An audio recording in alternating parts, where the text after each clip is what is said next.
अस्सलाम वालेकुम फ्रेंड्स, मैं हूं मलिक कैसर और आज की वीडियो में मैं आपको बताऊंगा कि अगर आपकी रेंटल इनकम है तो आप अपनी इनकम टैक्स रिटर्न 2022 कैसे फ़ाइल करेंगे, उस पर टैक्स क्या होगा और टैक्स की कैलकुलेशन आप कैसे करेंगे।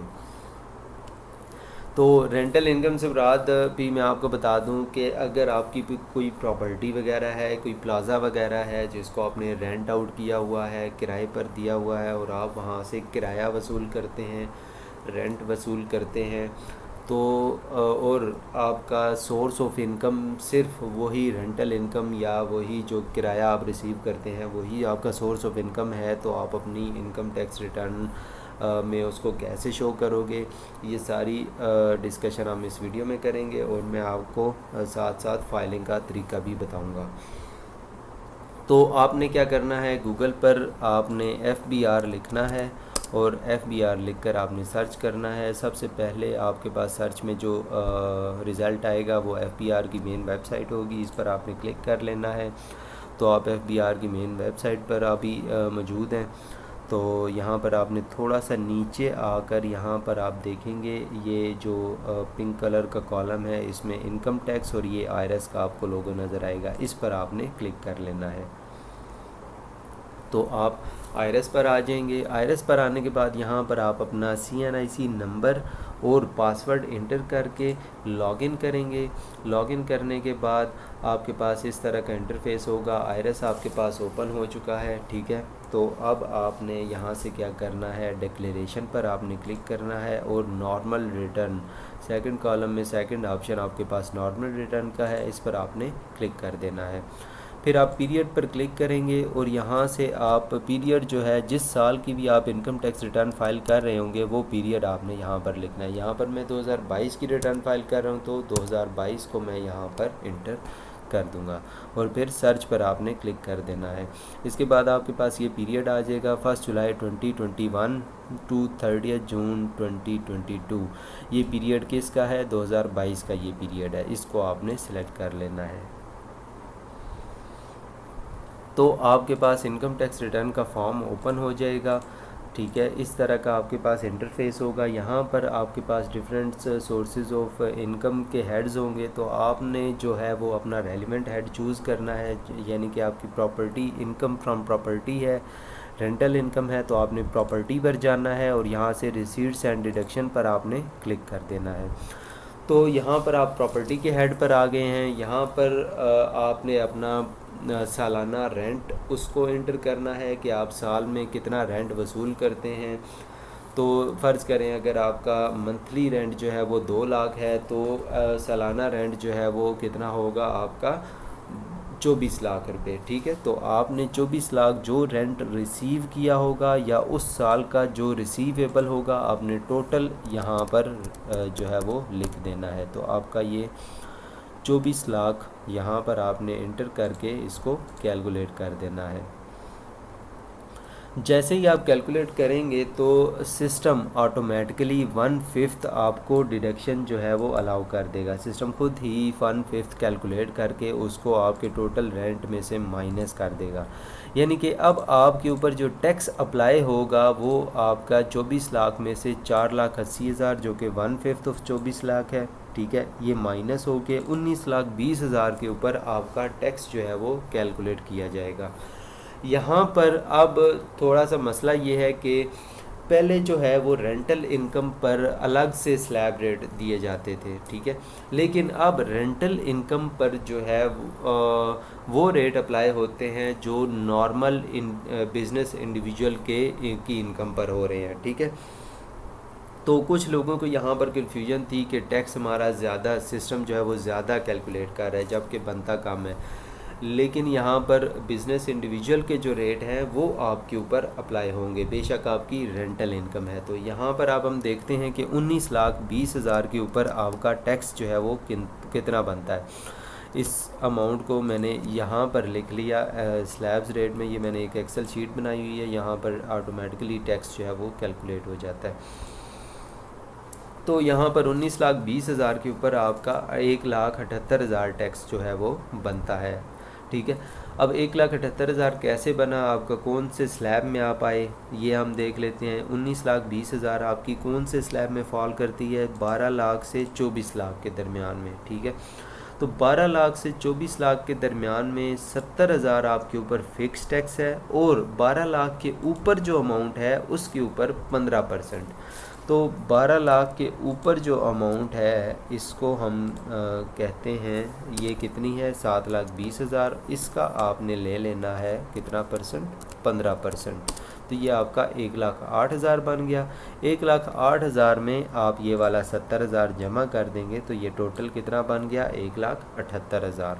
तो इस तरह ये सिस्टम ने आपकी कैलकुलेशन की। अब हम यहाँ आयरस पर देखते हैं कि आयरस ने क्या कैलकुलेशन की है। तो यहाँ पर आप टैक्स चार्जेबल में आके कंप्यूटेशन में आएंगे। यहाँ पर आप देखें कि 1,78,000 सिस्टम ने भी टैक्स चार्जेबल जो आपका बनाया है वो 1,78,000 है।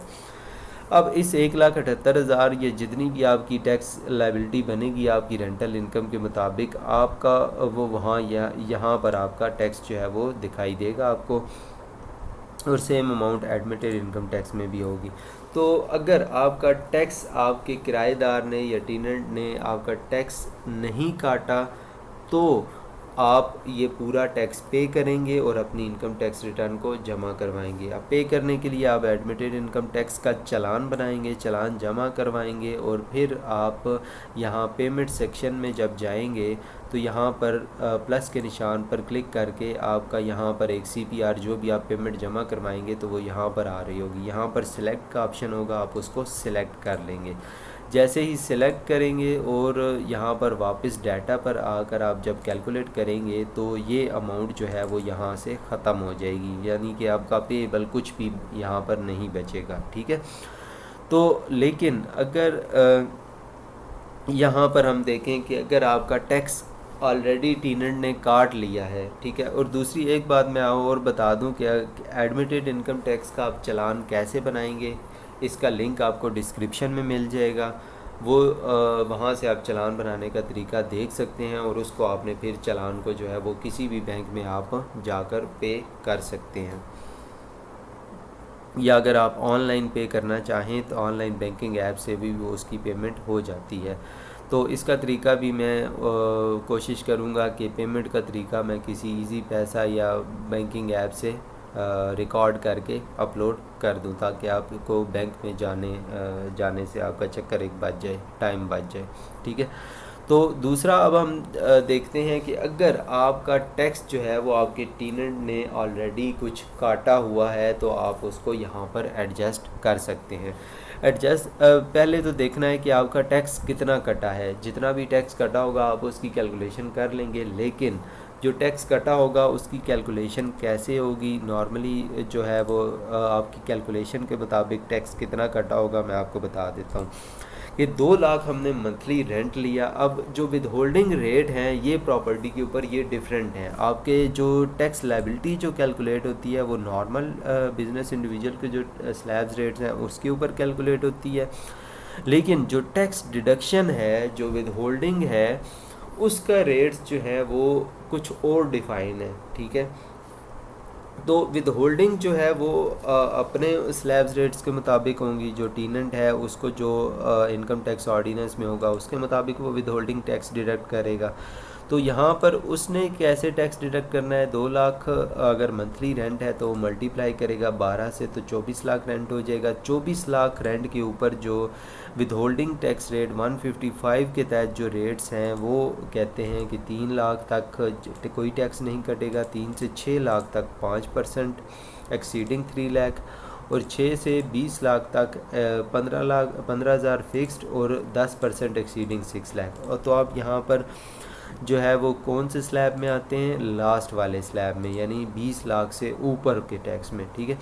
तो यहाँ पर आपकी टैक्स जो विद होल्डिंग टैक्स जो है वो कैसे कैलकुलेट होगा कि 1,55,000 फिक्स और 20 लाख के ऊपर जो अमाउंट है उसके ऊपर 25%। 20 लाख के ऊपर जो है वो आपकी अमाउंट है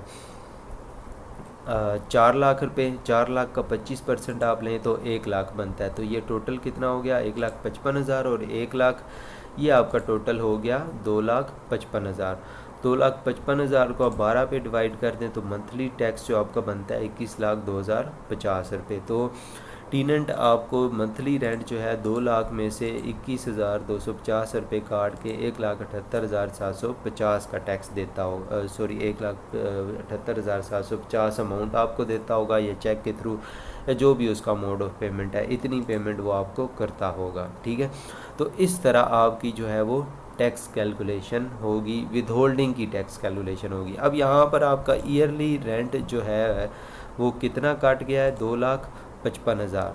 ठीक है, तो ये इसको आप 2,55,000 को एडजस्टेबल टैक्स में जाके यहाँ पर आप कंट्रोल F करके 155 सर्च करें तो ये आपके पास rent of immovable property under section 155 आ जाएगा। ठीक है, इसको आप प्लस के निशान पर क्लिक करें। यहाँ पर आप जो भी प्रॉपर्टी का एड्रेस है, कमर्शियल है या रेजिडेंशियल है, आप उसको मेंशन कर सकते हैं। मैं फ़र्ज़ कर लेता हूँ कि कमर्शियल प्लाज़ा है और यहाँ पर उसका आपने एड्रेस इंटर कर देना है। ठीक है, तो यहाँ पर मैंने एड्रेस इंटर कर दिया। यहाँ पर आप फिर टोटल जो है 24 लाख के ऊपर आपकी कैलकुलेशन हुई है और 2,55,000 आपका टैक्स बना है। तो आपने यहाँ पर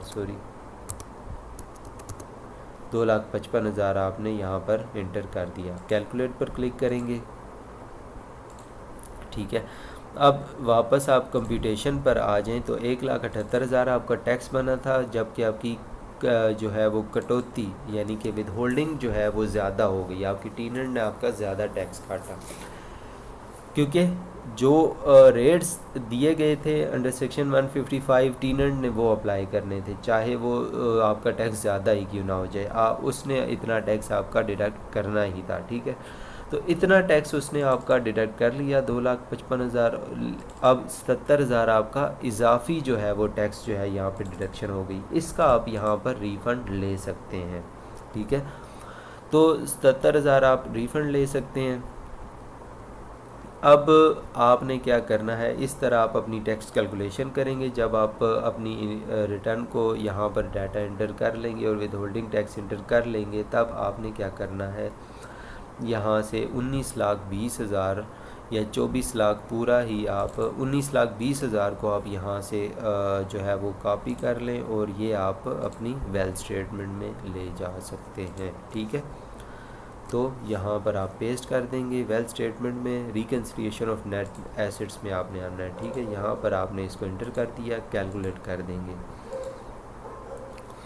अब यहाँ से आपने सबसे पहले अपने एसेट्स को चेंज करना है। कोई वैल्यू चेंज होने वाली जो ज़्यादा नॉर्मली आपकी वैल्यूज़ चेंज होंगी वो आपके बैंक अकाउंट्स की वैल्यू चेंज होगी। ठीक है, वो सबसे पहले आपने चेंज कर लेनी है। इसके अलावा अगर आपकी कोई इंस्टॉलमेंट पर कोई भी चीज़ है, चाहे वो प्लॉट हो, चाहे वो गाड़ी हो, चाहे कोई भी चीज़ इंस्टॉलमेंट पर हो, तो लाजमी बात है कि उसकी वैल्यू आपकी इंक्रीज़ होगी, क्योंकि आपने इंस्टॉलमेंट्स पे की होंगी उस साल के दौरान, उसको आपने इंक्रीज़ करना है। अगर इसके अलावा आपकी कोई इंश्योरेंस पॉलिसी वगैरह है तो उसकी वैल्यू इंक्रीज़ होगी। तो इस तरह की जो भी चीज़ है उसकी वैल्यू आपने इंक्रीज़ कर लेनी है। या अगर कोई चीज़ आपने ख़रीदी है तो उसको आपने यहाँ पर ऐड कर लेना है। लेट्स सपोज़ मैं कह देता हूँ कि मैंने जो है वो एक प्लॉट ख़रीदा है।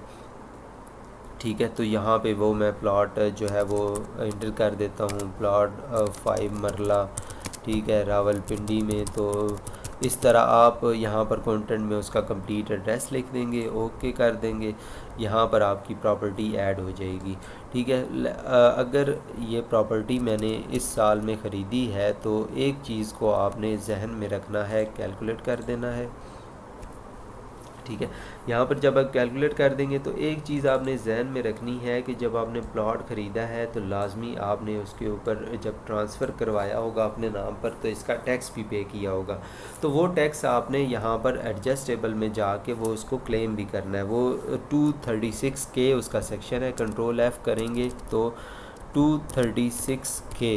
236K यहाँ पर देखें, purchase transfer of immovable property under section 236। 12 lakh के ऊपर अगर आपने फाइलर का टैक्स पे किया है 12,000 पे 1%, ठीक है, तो वो 12,000 बनता है। तो उसको आप यहाँ पर एडजस्ट भी करेंगे। ठीक है फ्रेंड्स, अब यहाँ पर वापस एसेट्स, यहाँ पर आप कंप्यूटेशन पर दोबारा देखें तो आपका ये भी जो है 77,000 से 89,000 हो गया रिफ़ंड। अब आप वापस एसेट्स एंड लाइबिलिटीज़ पर आ जाएं। यहाँ पर अपने बैंक बैलेंसेस को चेंज कर लें। यहाँ पर मैं कह देता हूँ मेरा 1 लाख बैलेंस है, यहाँ पर 1,74,000 हो गया, यहाँ पर भी 1,95,000 हो गया। इसको कैलकुलेट कर दें। अब यहाँ पर रिकन्सिलिएशन ऑफ नेट एसेट्स में आए तो 5,10,000 आपका स्टिल जो है वो अनरिकनसाइल्ड अमाउंट है। यहाँ पर आप 1,12,000 कर दें, 1 लाख कैश में इंक्रीज़ कर देता हूँ मैं, और फिर कैलकुलेट, और फिर वापस रिकन्सिलिएशन पर आएँ। वापस 4,10,000 जो अमाउंट है इसको आप कॉपी कर लें, और जो आपकी अमाउंट बच जाएगी आप उसको अपने एक्सपेंसेस में इंटर कर दें जाके, ठीक है, और कैलकुलेट कर दें। आपने एक्सपेंसेस जो है वो सेग्रीगेट करके डालने हैं, जो rent, rates, vehicle maintenance, travel, इस तरह आप सेग्रीगेट करके डालें तो अच्छी बात है, अगर नहीं तो लमसम भी डाल सकते हैं, ठीक है, और कैलकुलेट कर दें। अब यहाँ पर आप रिकन्सिलिएशन में आए तो ज़ीरो अमाउंट आपकी बची है, आपकी सारी जो है वो आपने रिकन्साइल कर दिया अमाउंट, ठीक है। तो इस तरह आपने अपनी इनकम टैक्स रिटर्न को फाइल करना है। उम्मीद है कि आपको इस वीडियो में समझ आई होगी कि आपने कैलकुलेशंस कैसे करनी है। इसके बाद एक चीज़ रह गई, आपने वेरीफाई पर क्लिक करना है। वेरीफाई पर क्लिक करने के बाद यहाँ पर आप जो है अपना वेरीफाई पिन एंटर करेंगे।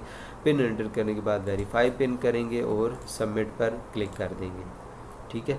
जैसे ही आप सबमिट पर क्लिक करेंगे तो आपकी रिटर्न जो है वो सबमिट हो जाएगी। तो इस तरह आपने अपनी इनकम टैक्स रिटर्न को फाइल करना है। अगर आपको कैलकुलेशन समझ आई हो, वीडियो अच्छी लगी हो तो वीडियो को लाइक, शेयर और कमेंट ज़रूर कीजिएगा। शुक्रिया, अल्लाह हाफिज़।